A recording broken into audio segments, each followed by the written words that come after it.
En el nombre del Padre, y del Hijo, y del Espíritu Santo. Amén. El Señor esté con ustedes. Hermanos, para celebrar dignamente estos sagrados misterios, reconozcamos nuestros pecados.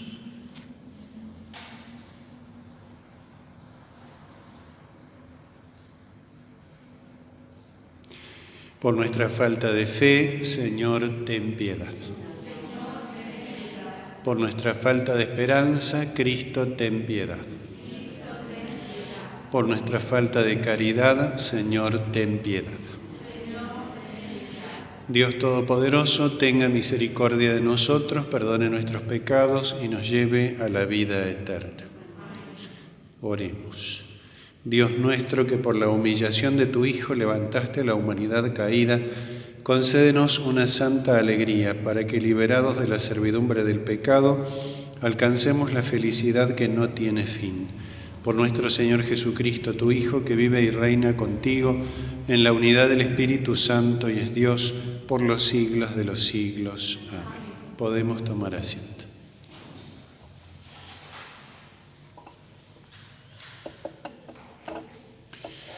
Lectura del libro del Génesis.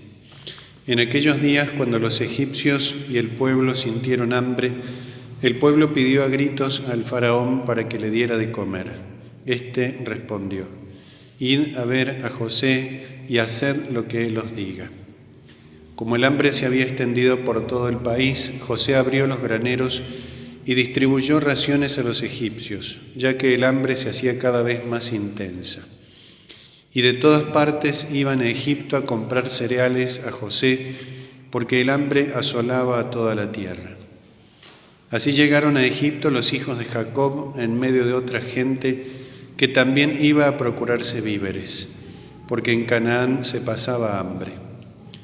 José tenía plenos poderes sobre el país y distribuía raciones a toda la población. Sus hermanos se presentaron ante él y se postraron con el rostro en tierra. Al verlos, él los reconoció enseguida, pero los trató como si fueran extraños y les habló duramente. E inmediatamente los puso bajo custodia durante 3 días.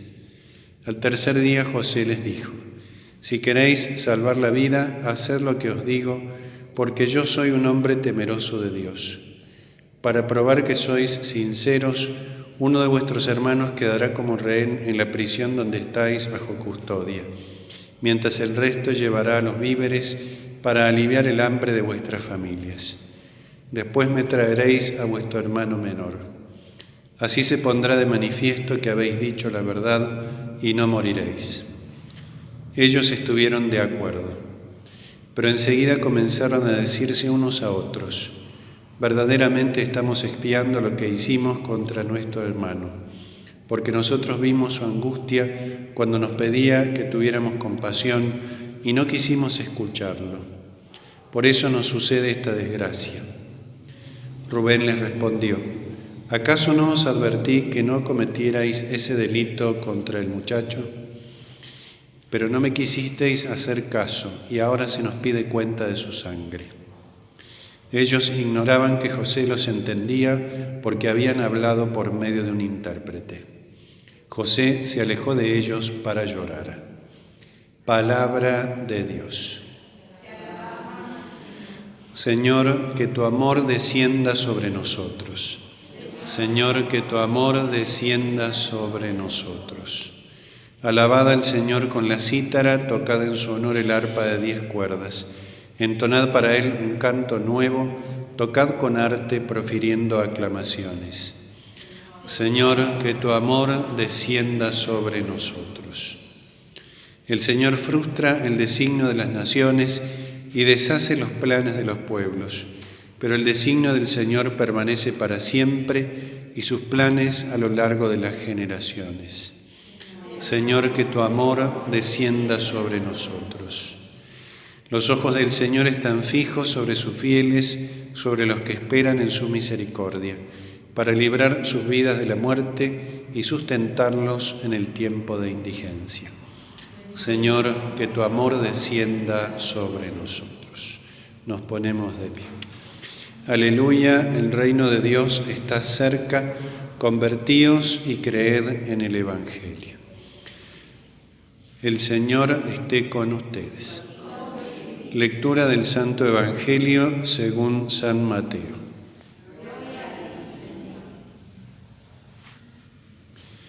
En aquel tiempo Jesús convocó a sus 12 discípulos y les dio el poder de expulsar a los espíritus impuros y de curar cualquier enfermedad o dolencia.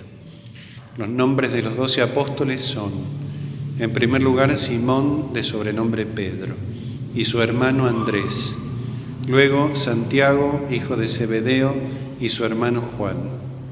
Felipe y Bartolomé, Tomás y Mateo el publicano. Santiago, hijo de Alfeo y Tadeo. Simón el cananeo y Judas Iscariote, el mismo que lo entregó. A estos 12 Jesús los envió con las siguientes instrucciones. No vayáis a regiones paganas ni entréis en ninguna ciudad de los samaritanos. Id, en cambio, a las ovejas perdidas del pueblo de Israel. Por el camino proclamad que el reino de los cielos está cerca. Palabra del Señor. Podemos tomar asiento.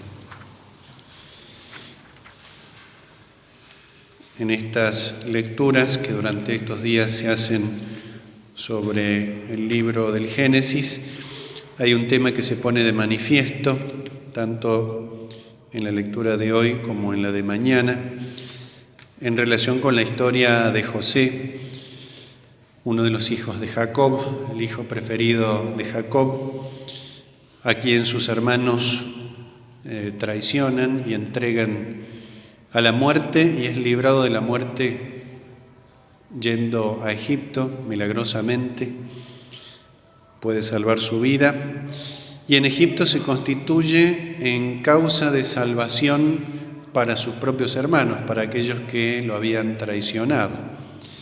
Se produce aquella situación de hambre en Canaán y en otras partes del mundo. Todos van a Egipto porque gracias a esa sabia administración de José allí tenía alimentos en sobreabundancia. Desde antiguo se ha visto con mucha razón en la figura de José, hijo de Jacob, una imagen de nuestro Señor Jesucristo, también traicionado por sus hermanos, traicionado por la humanidad entera, pero especialmente por aquellos que debían reconocerlo, traicionado por la dirigencia religiosa de Israel, traicionado por Judas, abandonado por sus discípulos, entregado a la muerte en manos de los romanos y muriendo realmente y derramando realmente su sangre. ¿Para qué? Para beneficio de toda la humanidad, para alimento de la humanidad necesitada del único alimento que puede saciar el corazón del hombre en esta vida, todavía en el camino de la fe y un día en el banquete eterno del reino de los cielos. Por eso esta figura de José en el Antiguo Testamento tiene tantos elementos que anuncian a nuestro Señor Jesucristo. Y sobre todo tiene lugar en una tierra muy particular para Israel, que es Egipto. Egipto aparece muchas veces en el Antiguo Testamento en relación con el pueblo de Dios. Y aparece Egipto en una situación ambigua, en una situación compleja, en una situación poco clara, pero sobre todo ambigua o al menos con ciertos matices positivos de salvación, de prosperidad y otros negativos, de esclavitud, de prisión, de condenación. Esa tierra de Egipto siempre ejerció una fascinación sobre Israel, no solo en estas épocas en las cuales nos narra el libro del Génesis, sino después también frente a las agresiones de otros pueblos. Israel suele mirar hacia Egipto como buscando salvación. Y este tema del hambre en la tierra de Canaán congrega al pueblo de Dios en Egipto. Y entonces Egipto se convierte en causa de salvación. Esto es muy interesante verlo porque ya empezaba en la historia de Abraham. Abraham también va a Egipto, también pasa por Egipto, pero regresa. Con los grandes patriarcas pasarán situaciones parecidas. Aquí con Jacob también va a Egipto, pero después regresa. Y sobre todo con el mismo José, que va a Egipto por esta situación tan dramática que es la entrega de sus hermanos, pero advierte con toda claridad que él, una vez que muriera, sus huesos no debían quedar en Egipto. Lo dice en su testamento a sus hermanos, sus huesos no debían quedar en Egipto, debían volver a Canaán. Y por supuesto tenemos la esclavitud de Israel en Egipto y la liberación en tiempos de Moisés. Con un Israel liberado, pero siempre pendiente, como si esa esclavitud física, aunque hubiera terminado, se conservó una esclavitud espiritual. Israel camino a la Tierra Santa es signo de la patria celestial, siempre mira hacia atrás, siempre mira hacia Egipto. Prefiere la esclavitud en Egipto que la libertad que solamente Dios puede darle, como si esas cadenas físicas que se habían roto hubieran quedado arraigadas en lo profundo de las almas del pueblo de Dios. Una esclavitud espiritual, peor todavía, por supuesto, invisible pero mucho más real. Y entonces en la mentalidad de Israel, esta tierra significa muchas cosas, porque significa salvación por un lado, aquí lo tenemos claramente expresado, salvación y al mismo tiempo esclavitud. Por eso Egipto se ha considerado teológicamente, como un signo de nuestra vida en este mundo. Porque en este mundo ciertamente que estamos sometidos a diversas esclavitudes, la esclavitud del pecado en primer lugar, pero al mismo tiempo Dios ha querido convertir o ha querido dejar que este mundo donde estamos sometidos a la tentación y al pecado sea también una tierra de salvación. ¿Por qué? Porque ha venido el Verbo de Dios. Y en este mismo mundo en el cual estamos, bajo el príncipe de las tinieblas, ha brillado la luz. Luz y tinieblas se conjugan en nuestro camino de la fe. No es casual que Jesucristo mismo haga este camino. Cuando San José lo lleva a Egipto, María Santísima y a Cristo, para liberarlo de la muerte. Pero después retorna. Siempre hay un retorno, siempre hay una vuelta, porque Dios le había prometido a Abraham la tierra de Canaán. Y toda otra tierra, de alguna manera, podía ser salvación, pero siempre parcial, siempre precaria. Y entonces Egipto puede ser una tierra muy apta, por lo menos como nos lo presenta la Biblia, con todas las connotaciones espirituales que tiene, para mostrarnos cómo es nuestra vida aquí, en este mundo. Tierra de esclavitud, tierra sombría tantas veces, tierra de tentación, de prueba, pero al mismo tiempo, por la presencia de Dios, tierra de salvación, tierra donde ha brillado la luz, pero nunca tierra definitiva. Este tal vez es el gran mensaje que nos dejan estos textos. Egipto, incluso en estos momentos en los cuales el pueblo de Dios se traslada, como nos dice el libro del Génesis, para salvarse de la muerte, incluso en ese momento, incluso en el momento de mayor prosperidad, que es precisamente, cuando un hijo de Jacob prácticamente gobernaba Egipto, tampoco ahí es tierra definitiva. Nuestro paso por este mundo no es definitivo, se conjugan la luz y las tinieblas, pero la tierra definitiva no está aquí.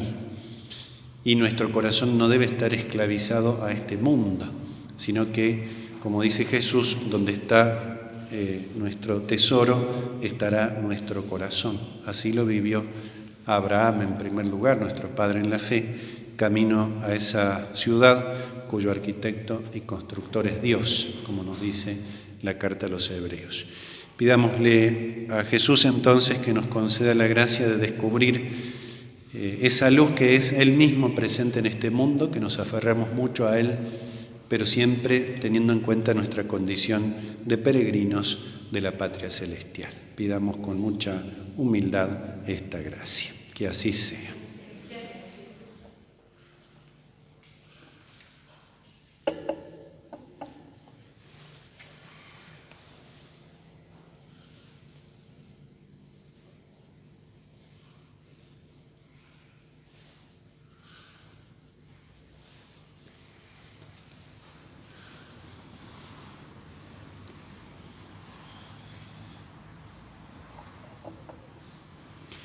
Bendito sea, Señor Dios del universo, por este pan, fruto de la tierra y del trabajo del hombre, que recibimos de tu generosidad y ahora te presentamos. Él será para nosotros pan de vida.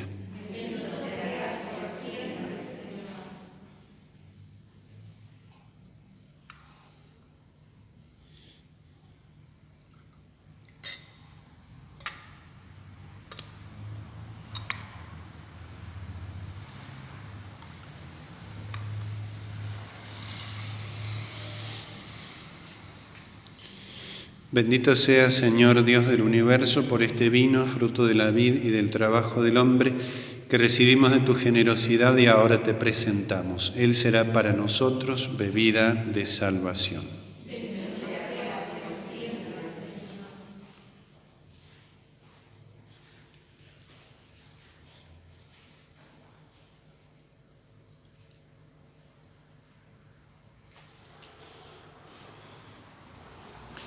Oremos, hermanos, para que este sacrificio mío y de ustedes sea agradable a Dios, Padre Todopoderoso.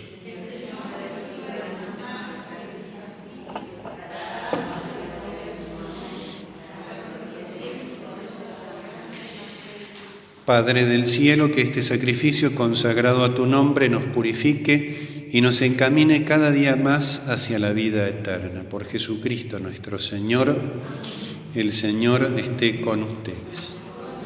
Levantemos el corazón.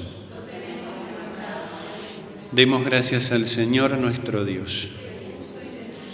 En verdad es justo y necesario, es nuestro deber y salvación, darte gracias, Padre Santo, siempre y en todo lugar, por Jesucristo, tu Hijo amado. Por Él, que es tu palabra, hiciste todas las cosas. Tú nos lo enviaste para que, hecho hombre por obra del Espíritu Santo y nacido de María la Virgen, fuera nuestro Salvador y Redentor. Él, en cumplimiento de tu voluntad para destruir la muerte y manifestar la resurrección, extendió sus brazos en la cruz y así adquirió para ti un pueblo santo. Por eso con los ángeles y los santos proclamamos tu gloria diciendo: Santo, santo, santo es el Señor Dios del universo. Llenos están el cielo y la tierra de tu gloria. Hosana en el cielo. Bendito el que viene en nombre del Señor. Hosana en el cielo. Santo eres en verdad, Señor, fuente de toda santidad. Por eso te pedimos que santifiques estos dones con la efusión de tu Espíritu, de manera que se conviertan para nosotros en el cuerpo y la sangre de Jesucristo nuestro Señor. Él mismo, cuando iba a ser entregado a su pasión voluntariamente aceptada, tomó pan, dándote gracias, lo partió y lo dio a sus discípulos, diciendo: Tomen y coman todos de él, porque esto es mi cuerpo que será entregado por ustedes.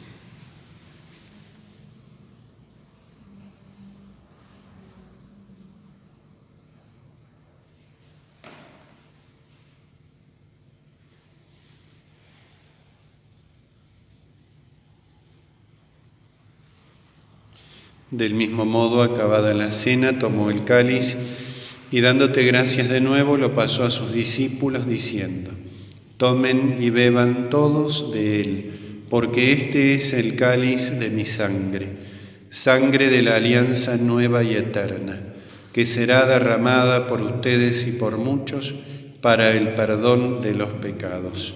Hagan esto en conmemoración mía.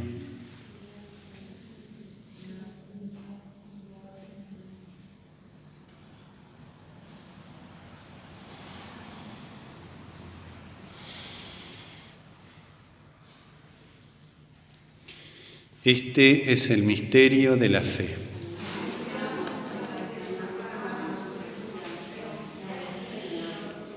Así, Padre, al celebrar ahora el memorial de la muerte y resurrección de tu Hijo, te ofrecemos el pan de vida y el cáliz de salvación, y te damos gracias porque nos haces dignos de servirte en tu presencia.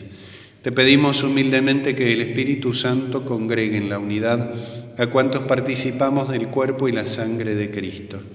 Acuérdate, Señor, de tu Iglesia extendida por toda la tierra y con el Papa Francisco, nuestro obispo Gabriel, y todos los pastores que cuidan de tu pueblo. Llévala a su perfección por la caridad. Acuérdate también de nuestros hermanos que se durmieron en la esperanza de la resurrección y de todos los que han muerto en tu misericordia. Admítelos a contemplar la luz de tu rostro.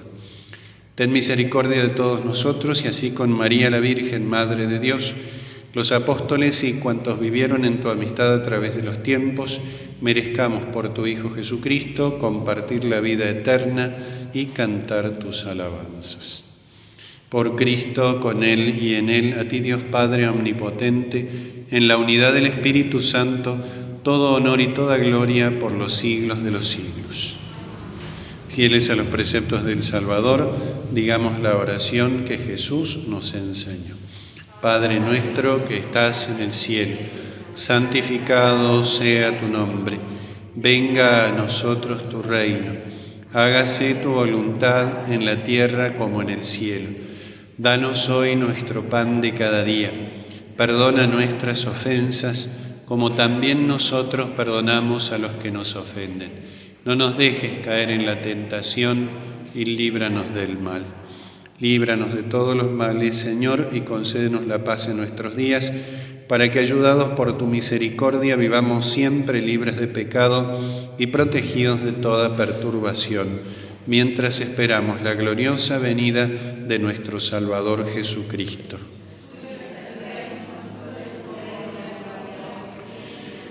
Señor Jesucristo, que dijiste a tus apóstoles, la paz les dejo, mi paz les doy. No tengas en cuenta nuestros pecados, sino la fe de tu Iglesia, y conforme a tu palabra concédele la paz y la unidad. Tú que vives y reinas por los siglos de los siglos, la paz del Señor esté siempre con ustedes. Cordero de Dios, que quitas el pecado del mundo, ten piedad de nosotros. Cordero de Dios, que quitas el pecado del mundo, ten piedad de nosotros. Cordero de Dios, que quitas el pecado del mundo, danos la paz.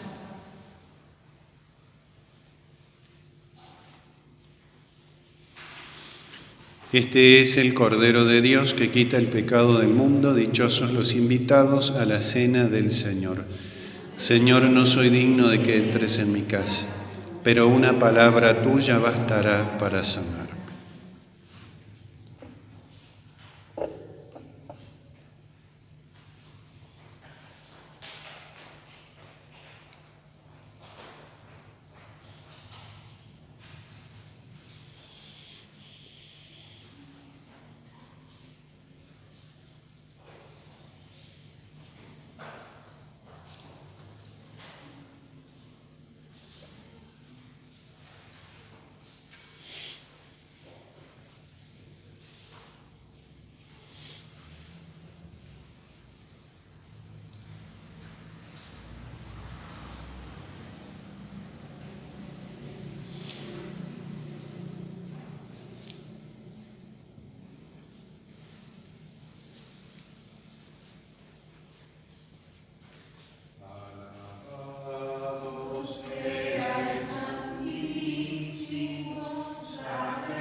Oremos. Alimentados con tan grandes dones, te pedimos, Padre, recibir sus frutos de salvación y no dejar nunca de alabarte. Por Jesucristo nuestro Señor, el Señor esté con ustedes. La bendición de Dios Todopoderoso, del Padre, del Hijo y del Espíritu Santo, descienda sobre ustedes y permanezca para siempre. Podemos ir en paz. San Miguel Arcángel, defiéndenos en la batalla. Sé nuestro amparo contra la perversidad y acechanzas del demonio. Reprímale Dios, pedimos suplicantes. Y tú, príncipe de la milicia celestial, arroja al infierno con el divino poder a Satanás y a los demás espíritus malignos que andan dispersos por el mundo para la perdición de las almas. Amén. Oh María,